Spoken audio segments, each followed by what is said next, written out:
জুলাই আন্দোলনের সময় আমি ছিলাম লন্ডনে, মাঠ পর্যায়ে আমি ছিলাম না। বাট আমি যে কাজগুলো করেছি তার মধ্যে হচ্ছে প্রথমত হচ্ছে আমি ফাইন্যান্স করেছি অ্যাপ্রক্সিমেটলি 5 করোড় টাকা, মানে 5 কোটি টাকা, যেটার এই 5 কোটির একটু উপরে হবে, বাট আমি বললাম ধরে নিলাম একটা রেশিও অনুযায়ী 5 কোটি টাকা পুরো আন্দোলনের মধ্যে। এটা আমার একটা কন্ট্রিবিউশন ছিল। এটা হচ্ছে আমার ট্রাস্টের মাধ্যমে এবং আমাদের যে মাসিভ আকারের ভলান্টিয়ার্স গ্রুপ ছিল, তার মধ্যে হচ্ছে ছাত্রদলের, বাংলাদেশ ছাত্রদলের অনেক নামি দামি দায়িত্ব পোস্টধারী নেতা ছিলেন এগুলোর মধ্যে, এবং তা হচ্ছে ঢাকায় এবং সিলেটে আমার ভলান্টিয়ার্স লোক ছিল, ঢাকায় ভলান্টিয়ার্স ছিল, সেটা আপনারা হয়তো সোশ্যাল মিডিয়া দেখছেন, প্রায় মিলিয়ন মিলিয়ন ভিউ আছে। এবং জুলাই আন্দোলনে আমার পুরো একটা ডকুমেন্টারি আছে, যেটা অলমোস্ট প্রায় 21 মিলিয়ন ভিউ হয়েছিল আমার ফেসবুকে।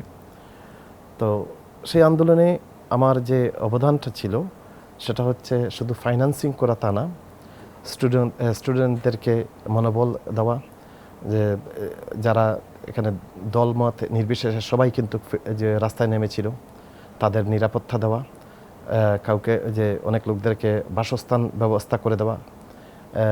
হোটেলগুলো তখন নিরাপদ ছিল না, তো আবাসিক এলাকাগুলোকে আমরা করছি, আমরা ক্যাপচার করেছি।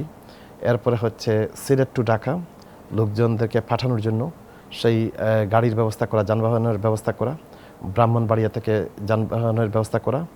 এরপরে হচ্ছে আপনার নোয়াখালীর বেগমগঞ্জ মনে হয় একটা এলাকা আছে, সেই জায়গা থেকে লোকজন আনা। এরপরে হচ্ছে আপনার যে ঢাকায় মিরপুর সাইড, আমি বলবো যে মিরপুর সাইড অলমোস্ট আমার কন্ট্রোলে ছিল, আমার লোকজনদের কন্ট্রোলে ছিল, including DOHS side, Uttara side, এগুলা ছিল। তো এগুলো হচ্ছে মানে মাঠ পর্যায়ের কথা। বাট আমি যে প্রশাসনিকভাবে আমি কথা বলেছি এবং খুব স্ট্রংলি কথা বলেছি, রিকোয়েস্ট করেছি, খুব ইমোশনালি কান্নাকাটিও করেছি। তার মধ্যে হচ্ছে আমাদের দেশপ্রেমী সেনাবাহিনী, যে যারা অনেক জেনারেল যারা দায়িত্বে ছিলেন এবং অনেক দায়িত্বেতে এখন নাই, ওনাদের সাথে কথা বলেছি। আমি যদি রেফারেন্স হিসেবে দেই, আমি তৎকালীন পিএসওএফডির সাথে কথা বলেছি, তৎকালীন ডিজিএসএসএফের সাথে কথা বলেছি, তৎকালীন আপনার আটডগের যে লেফটেন্যান্ট জেনারেলের সাথে কথা বলেছি, জিওসি রামুর সাথে আমি কথা বলেছি, মানে অনেক জিওসিদের সাথে কথা বলেছি। এবং আমি রিকোয়েস্ট করেছি, অনুরোধ করেছি এই বিষয়টা যেন ছাত্রদের বুকে যেন কোনো গুলি না লাগে, ওনারা যেন মেনে নেয়। এবং এই সব কিছু আমি করেছি উইথ দ্য ইন্সপিরেশন অফ আমাদের বর্তমান মাননীয় প্রধানমন্ত্রী জনাব তারেক রহমান সাহেবের ইন্সপিরেশন থেকে।